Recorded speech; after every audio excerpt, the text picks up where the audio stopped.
গল্প যেখানে সত্যি মনে হয়।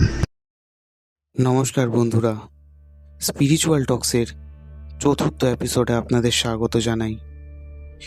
গত এপিসোডে একটা ভালো রেসপন্স দেওয়ার জন্য আপনাদের অসংখ্য ধন্যবাদ জানাচ্ছি বন্ধুরা। গত এপিসোডে আমরা শুনেছিলাম যে সুন্দরবনের একটি রহস্যময় গল্প, এবং গল্পটি আপনাদের খুবই ভালো লেগেছেন সেটা আমরা জানি। কিন্তু আজকে আমরা কোনো গল্প না বন্ধুরা, আজকে আমরা দুটো সত্যি ঘটে যাওয়া ঘটনা নিয়ে আপনাদের কাছে চলে এসেছি, এবং দুটি ঘটনা আমাদের সাথে শেয়ার করেছেন প্রীতম সাহা ও হেনা বসাক পাল। প্রথম ঘটনাটি যেটা রয়েছে সেটা আমাদের সাথে শেয়ার করেছেন প্রীতম সাহা। ঘটনাটি আসলে তার সাথে নয়, তার বন্ধুর সাথে ঘটে যাওয়া একটি ভয়ঙ্কর ঘটনা, যেটি ঘটেছে শিলিগুড়িতে। এবং বন্ধুরা, আপনাদের জানিয়ে রাখি, ঘটনাটি ঘটেছে ঠিকই, কিন্তু আশেপাশের লোকেরা অনেক রটিয়েছেন যে এটি লোকাল কোনো ঘটনা, কোনো প্রেতাত্মার আক্রমণের জন্য এটা হয়েছে, কিন্তু এটি একেবারেই নয়। অনেকে আবার এরকমও বলেছেন যে এটা ক্যামেলিয়া কলেজের এই দিকে হয়েছে, কিন্তু একেবারে সত্যি নয় বন্ধুরা। ঘটনাটির আসল সত্য যেটা, সেটা আপনাদের সাথে আজকে আমি শেয়ার করতে চলেছি। শুরু হচ্ছে প্রথম ঘটনা। ঘটনাটি আসলে চারটে বন্ধুদের নিয়ে। তারা পেশায় সবাই বাইক রাইডার্স, এবং সবাই শিলিগুড়িতেই থাকেন। তবে তাদের মধ্যে একজনের জন্মদিন ছিল, তাই তিনজন বন্ধু প্ল্যান করেন যে যে বন্ধুটার জন্মদিন আছে তাকে সারপ্রাইজ দেবে। তাদের মধ্যে একজন বলে, ভাই ওই জায়গাটাতেই চল যেখানে আমরা ওকে গতবারেও সারপ্রাইজটা দিয়েছিলাম। তো তারা সেখানে যায় সেই বন্ধুটাকে নিয়ে, এবং বন্ধুটা বলে, যার জন্মদিন ছিল, সে বলে, ভাই এখানে আমাকে কেন নিয়ে আসছিস, কি আছে এখানে? তো এই রাস্তা দিয়ে তো আমরা প্রত্যেক দিনের রাইডে যাই, এখান দিয়ে তো ক্রস করে চলে যাই। তো তাদের মধ্যে দিয়ে একজন বলে, চল না উপরে ওঠ না, একটা সারপ্রাইজ আছে তোর জন্য। তো হাতে তাদের একটা ব্যাগ থাকে, সে হয়তো বুঝতেও পারে যে এটা হয়তো তার একটা বার্থডে সারপ্রাইজ আছে। তো সে তাদের সাথে ওঠে, বাইকটা দাঁড় করায়। ওখানে চারজনের চারটে বাইক ছিল, চারটে বাইক দাঁড় করায় এবং ওঠেও। উপরে উঠে দেখে পুরো চারদিকে ঘন জঙ্গল। সময়টা ছিল একটু সন্ধে বিকেল টাইমের, মানে হচ্ছে গিয়ে সূর্যটা সবে সবে ডুবেছে, তবে সূর্যের আলোর রেশটা রয়ে গেছে কিছুটা। তো তারা ওখানে ওঠে, কেক টেক রাখে, কেকের ওপর মোমবাতি জ্বালায়, এবং তারা কেকটা কাটে এবং সবাই হ্যাপি বার্থডে গানটা বলতে বলতে সেলিব্রেট করে। এবং তাদের মধ্যে একটা বন্ধু বলে যে, ভাই তোরা দুজন তো খুব ভালো বন্ধু, আমাদের দুজনের থেকেও তুই ওকে আগে চিনিস। একটা কাজ করছি, আমরা দুজন নিচে যাচ্ছি, তোদের একটা ফটো তুলে দেবো, ঠিক আছে? তোরা একটু ভালো পোজ দিয়ে দাঁড়া, তোদের একটা ফটো তুলে দেবো। তো তারা সেই কথা মতনই ওপরে দাঁড়ায় এবং তারা নিচে আসে, এবং নিচে এসে দেখে তারা যে তাদের পেছন থেকে মশাল হাতে কয়েকজন তাদের দিকে এগিয়ে আসছে, 5-6 জন লোক। এবং তারা বলেও যে, দেখ ভাই তোদের পেছনে কারা আসছে, চাদর মুড়ি দিয়ে, হাতে মশাল নিয়ে। তো তারা ক্যাজুয়ালি ভাবে হয়তো সেখানকারই কিছু গ্রামবাসী আছে। কিন্তু আস্তে আস্তে যখন তাদের কাছে চলে আসে, তাদের মধ্যে সেই 5-6 জন ব্যক্তির মধ্যে একজন, সেই দুজন মানে যার জন্মদিন ছিল না, সেই ছেলেটিকে পেছন থেকে এসে জাপটে ধরে এবং টেনে নিয়ে চলে যায়। এবং সেই দেখে যার জন্মদিন ছিল সে ভয় পেয়ে যায় এবং ভয় পেয়ে নিচে চলে আসে। কিন্তু এই দৃশ্য নিচে দুজন যারা ছিল তারা কিন্তু আগের দিয়ে দেখছিল, এবং তারা সেখান দিয়ে তাদের দুজনের আগেই চলে গেছিল। এবং সে বাইকটা স্টার্ট দেয় নিচে নেমে, বাইক স্টার্ট দিয়ে বাইক রান করে এবং মাঝপথে তাদের সেই ব্যক্তিটাকেই দেখতে পারে। এবং সেই ব্যক্তিটা তাকে চলন্ত বাইক থেকে ধরে নামিয়ে দেয় এবং তাকে নিয়ে যায় তাদের গ্রামের ওখানে, মানে তারা যেখানে থাকে আর কি। তো সেখান থেকে ছেলেটি নিখোঁজ হয় গোটা একদিনের মতো। তারপর তাকে সেখানকার লোকাল লোকেরা তার পরের দিন তাকে দেখতে পায় আহত অবস্থায়। সে ছুটে ছুটে আসছে এবং সঙ্গে সঙ্গে তাকে হসপিটালে অ্যাডমিট করা হয়। এবং হসপিটাল থেকে যখন তাকে জিজ্ঞাসাবাদ করা হয় যে তার এমন অবস্থা কেন, সে বলে সে একটা দুর্জন জনবসতির সম্মুখীন হয়েছিল, যেটা তাকে মারার ধান্দায় ছিল। যেই জনবসতিটা তাকে খাওয়ার ধান্দায় ছিল, কিন্তু তারা মানুষ, কোনো প্রেতাত্মা বা এন্টিটি না। তারা মানুষ, তারা মানুষের মাংস খায়।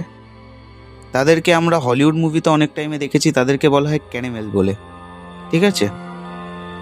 তো তার হাত পা পুরো একেবারে ছিন্ন ভিন্ন করে কাটা, মাংস তোলা, বুকের থেকে মাংস তোলা। একটি ফটো ভাইরাল হয় তার পিঠে অনেক অজস্র চোট রয়েছে, ছোটোখাটো বড় সড়ো অজস্র চোট রয়েছে। এবং এটি শুনে পুলিশরা সেই গ্রামবাসীদেরকে গিয়ে জিজ্ঞেস করে যে এখানে এই জিনিসগুলো তো প্রতিনিয়তই হচ্ছে, আপনারা কোনো স্টেপ নিচ্ছেন না কেন, আপনারা কিছু রিপোর্ট করছেন না কেন?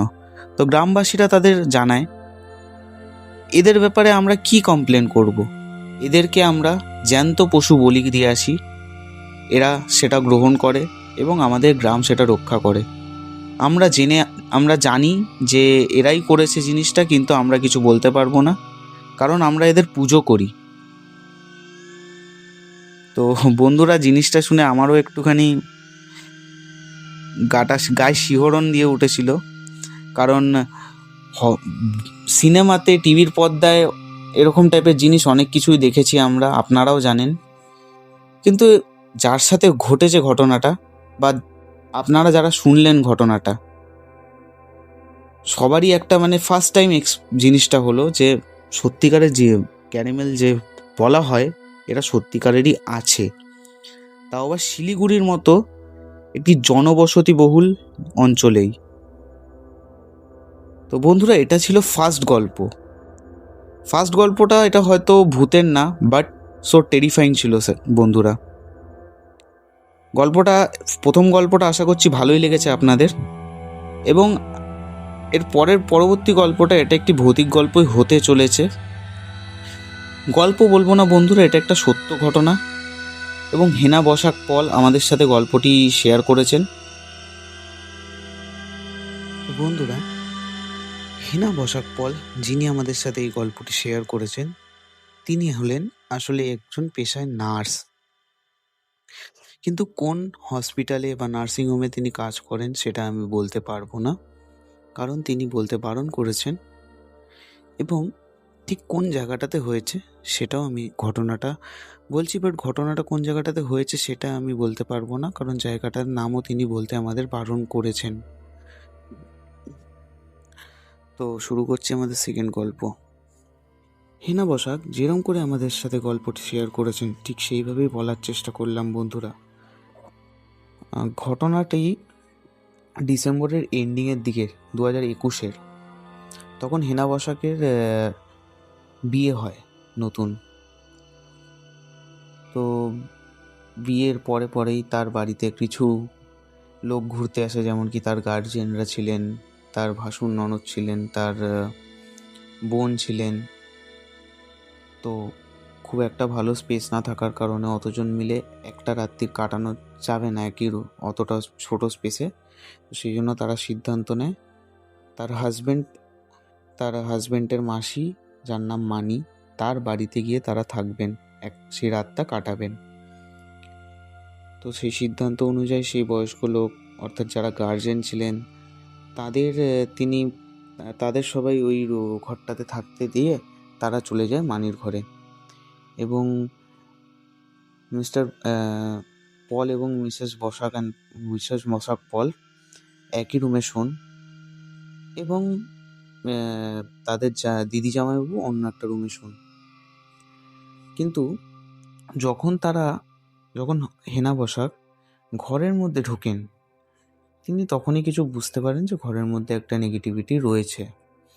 কারণ তাদের যে রুমটা ছিল সেই ডাইনিং প্লেসটা পার করে তারপরে তাদের সেই রুমে যেতে হতো। কিন্তু সেই ডাইনিং প্লেসটা যেটা ছিল সেখানে একটি এসি ছিল, একটি পাখা ছিল, একটি ঘড়ি ছিল, যেটা কি পুরোটাই বন্ধ ছিল। এসিটাকে অনেকবার ঠিক করানো হয়েছে কিন্তু বারবার সেই এসিটা খারাপ হয়ে গেছে। তো তারপরে তারা ওইগুলো অত পাত্তা দেয় না, যে যার মতো রুমে শুতে চলে যায়। রাত তখন 2টো বাজে। হঠাৎ করে আপনি টিভি অন হয়ে যায়। তো টিভি অন হওয়ার পরে এবারে টিভিটা অফ করা হয়। তো তার হাজব্যান্ড টিভিটা অফ করে এবং তারা আবার শুতে চলে যায়। তার 10 মিনিট পরে হেনা বসাক এটা ফিল করতে পারেন যে তার বাথরুমে মানে ওই রুমের বাথরুমটাতে কেউ একটা ঢুকেছেন, বাথরুমটা ইউজ করছেন। এবং 5 মিনিট পরে সেই বাথরুম থেকে কেউ বেরিয়ে এসে তাদের খাটের চারপাশটায় ঘুরতে থাকে। তো এই জিনিসটা অ্যাকচুয়ালি তার হাজব্যান্ডও ফিল করছিলেন। সুতরাং দুজনে পরস্পরের দিকে ঘোরে এবং হঠাৎ করে টিভিটা আবার আকস্মিকভাবে চালু হয়ে যায় এবং সঙ্গে সঙ্গে তার পাশের রুমে যারা ছিলেন, অর্থাৎ তার দিদি জামাইবাবুদের, তার হাজব্যান্ড কল করেন এবং কল করার পরে তার দিদি বলে, অ্যাকচুয়ালি এটা তো স্মার্ট টিভি, এই রিমোটটা আমাদের বাড়িতে রয়েছে, মানে আমাদের রুমে রয়েছে। তো ওই রুম থেকে হয়তো কোনোভাবে রিমোটে চাপ পড়ে টিভিটা অন হয়ে গেছে। কিন্তু এক্স্যাক্টলি সেটা না, আমরা এটা পরে বুঝতে পারবো বন্ধুরা। তো তারা কথাটা সেটাই ভেবে আবার শুয়ে পড়েন। এরই মধ্যে তার হাজব্যান্ড আর কোনো কিছু ফিল করেননি, বাট মিস হেনা বসাক এখানে আমাদের বলেছেন যে তিনি এটা ফিল করছিলেন রাত্রিবেলা, যেন তার হাত ধরে কেউ টানছেন। তো তিনি বারবার হাতটা সরাচ্ছেন, আবার তার হাতের ওপর টান অনুভব হচ্ছে। তার হাতে একটি মাদুলি ছিল, সেই মাদুলিটাকে টেনে টেনে কোনো পার্সন নিচের দিকে টেনে নিয়ে আসছে। বারবার একই জিনিস হচ্ছে, ওঠাচ্ছে আবার নিচে নেমে আসছে, ওঠাচ্ছে আবার নিচে নেমে আসছে। তার সেই রাতে আর ঘুম হয়নি। তো তখন তারা দুজনই একটু ভয় পেয়ে গেছিলেন। তো সুতরাং সকাল হতে না হতে তারা একে অপরের হাত ধরে রুমটির থেকে বেরালেন। কিন্তু রুমটি পার করতে হবে, ডাইনিং প্লেসটা পার করে তাদের বাইরে যেতে হবে। তাই তারা কি করলেন, সেই ডাইনিং প্লেসে গেলেন না, তারা পেছনের দিকে গ্যারেজের দরজাটা দিয়ে বাইরে বেরালেন। কারণ তারা একটু না প্রচণ্ডই ভয় পেয়ে গেছিলেন ওই ঘটনাটির পর। তো তারপরে রুমটির থেকে বেরিয়ে যখন মিস হেনা বসাক তার শ্বশুরবাড়িতে গেলেন, তারপর থেকে তার পেটের নিচটাতে একটুখানি জ্বালা অনুভূতি হচ্ছিল। বলতে গেলে একটু না, অনেকটাই সে জ্বালা অনুভব করছিল এবং সে তার শাশুড়িকে জিনিসটা বলেন এবং তার শাশুড়ি তার সেই যেই জায়গাটাতে জ্বালা অনুভব হচ্ছিল সেখানে চেক করে দেখেন 3টে নখের আঁচড়ের দাগ আছে এবং সেখান দিয়ে ক্রমশ ব্লিডিং হয়ে যাচ্ছে। অর্থাৎ এর থেকে আমরা বুঝতে পারি এন্টিটিটা তার উপরে অ্যাটাক করেছিল। তারা গিয়ে যখন জিনিসটা বললেন তাদের মেসো শ্বশুরকে, তাদের মেসো শ্বশুর বললে জিনিসটা এরকম নর্মালি হয়ে থাকে, কোনো সমস্যা নেই। তো হেনা বসাক এটা ফোর্স করেন, যে জিজ্ঞেস করেন যে ব্যাপারটা কি, আসলে কেন হচ্ছে এরকমটা। তো তখন তার মেসো শ্বশুর বলতে বাধ্য হয় যে বাড়িটা অ্যাকচুয়ালি একটা মুসলমান ব্যক্তির ছিল, তাকে মেরে দেওয়া হয় এবং সে বাড়ির নিচেই পুঁতে দেওয়া হয় এবং সেখানে একটি ত্রিশূল পুঁতে দেওয়া হয়, যেটা কি সেখানকার ভবিষ্যতে বসবাসরত মানুষদের থেকে রক্ষা করবে সেই এন্টিটিটার হাত থেকে। তো তারা যখন সেই জমিটি কেনে, যখন জমিটির ওপর পুজো টুজো হয়, তখন সেই ত্রিশূলটা তারা পেয়েছিলেন এবং সেই ত্রিশূলটা তিনি ছুঁড়ে ফেলে দেন। তো তাতে সেই এন্টিটিটা আবার আসা শুরু হয় সেই বাড়িটাতে। তো তিনি বলেছেন এই এন্টিটিটা ক্ষতি করে না, বাট ওখানে যারা থাকে তারা এন্টিটিটাকে সবসময় ফিল করতে পারে। যেমনটা কি মানি, অর্থাৎ তার হাজব্যান্ডের মাসিমা যিনি আছেন, তিনি হয়তো রান্না করছেন, রান্নাঘরে সাইড দিকেও একজন চলে গেল, বা ওয়াশিং মেশিনে কাপড় কাচ্ছেন, হয়তো দেখতে পাচ্ছেন, হয়তো ফিল করতে পারছেন তাকে, কিন্তু পেছন ঘুরে দেখছেন কেউ নেই। এরম টাইপের ফিলগুলো হচ্ছে। তো তিনি তার মেসো শ্বশুরের একটা এক্সপিরিয়েন্সও তিনি শেয়ার করেছেন।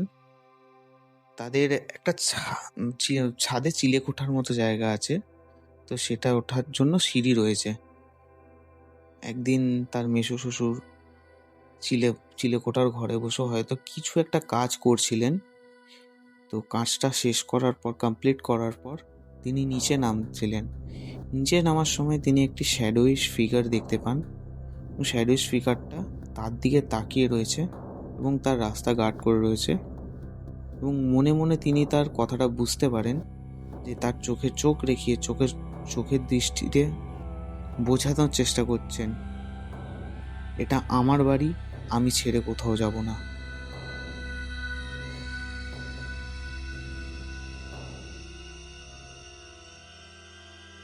তো গাইজ, এতক্ষণ শুনলেন দুটি সত্য ঘটে যাওয়া ঘটনা, যেটার মধ্যে একটি ছিল ভৌতিক ঘটনা, কিন্তু আর একটি ছিল অন্য টাইপের একটি ঘটনা। কিন্তু দুটোতেই আশা করছি আপনাদের ভয় লেগেছে বন্ধুরা।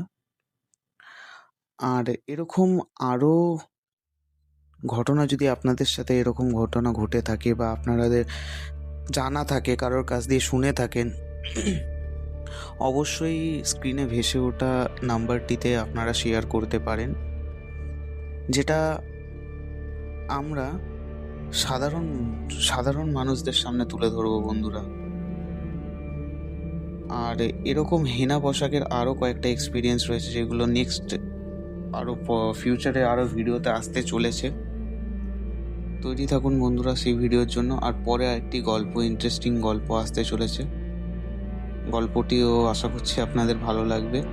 আর দুটি ঘটনার মধ্যে কোন ঘটনাটি আপনাদের ভালো লাগলো সেটা অবশ্যই কমেন্ট বক্সে জানাবেন। ভিডিওটি লাইক করবেন, শেয়ার করবেন, আর চ্যানেলে নতুন হলে অবশ্যই সাবস্ক্রাইব করবেন। দেখা হচ্ছে পরের এপিসোডে বন্ধুরা।